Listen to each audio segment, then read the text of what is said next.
দর্শক আসসালামু আলাইকুম। দেখেন আমি কত বোকা, আমার বোকামি থেকে আপনারা শিখবেন। আন্তরিকভাবে দুঃখিত। I M a really sorry.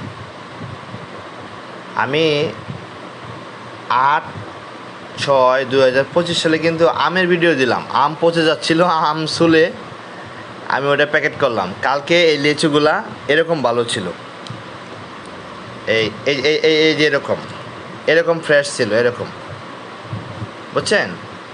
এইখানে এই টেবিলে আমার সামনে। কিন্তু কালকে আমি যখন ভিডিও বানাই তখন 10টা বাজে। এরপরে সারাদিন গেল, রাত গেল, এই যে দেখেন লিচু এনে কিন্তু 250 টাকার লিচু, 500 টাকা সহ আমি 50টা লিচু আনছি। এই অবস্থা। কিন্তু এখানে আমার সচেতনতার জন্য ভালো জিনিসটা পচে গেল। এটা দুষ্কার, এই ফলের না, দোষ হয়েছে আমার। ও তো কথা বলতে পারে না, ও তো আমাকে বলবে না যা ভাই আমাকে সিলে তুমি ডিপ ফ্রিজে রেখে দাও। তোমার বাচ্চারা যেহেতু এখন খায় না, আমার 2টা বেবি, আমার ওয়াইফ খায় না, বাচ্চারা খায় না, মন চাইলে 1 পিস 2 পিস খায়। আবার লিচু তো অনেক গরম জিনিস, খালি পেটে খাওয়া যায় না, খালি পেটে খাইলে বিপদ। এটা বড়া পেটে 1টা 2টা করে খাইতে হয়। অতিরিক্ত লিচু খেলে আপনার সমস্যা, গরম, অনেক গরম, পেটে হবে, পাতলা পায়খানা শুরু হয়ে যাবে। তে আমি দেখেন আপনাদের ওই আমের ভিডিও বানালাম, তখন যদি আমি লিচুটা এত সুন্দর পরিষ্কার আমি ওই লিচুটা যদি তখন আমি আপনাকে ভিডিও এইরকম শুলে রেখে দিতাম, তাহলে কিন্তু আমার এটা সমস্যা।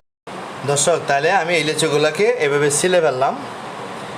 আমার যে এই লিচুগুলো ছিললাম, এখন দেখেন কি সুন্দর ফ্রেশ বের হয়েছে।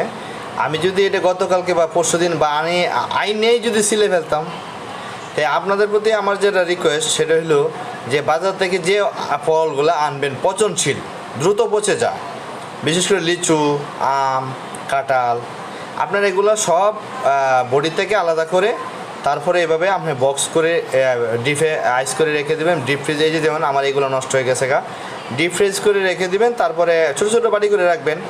তার যখন বাচ্চারা চায় তখন একটা করে উঠায় দিবেন। এই যে দেখেন এটা তুলনামূলক ভালো আছে, এর জন্য পানিতে ভিজিয়ে রাখছি, খাওয়া যাবে।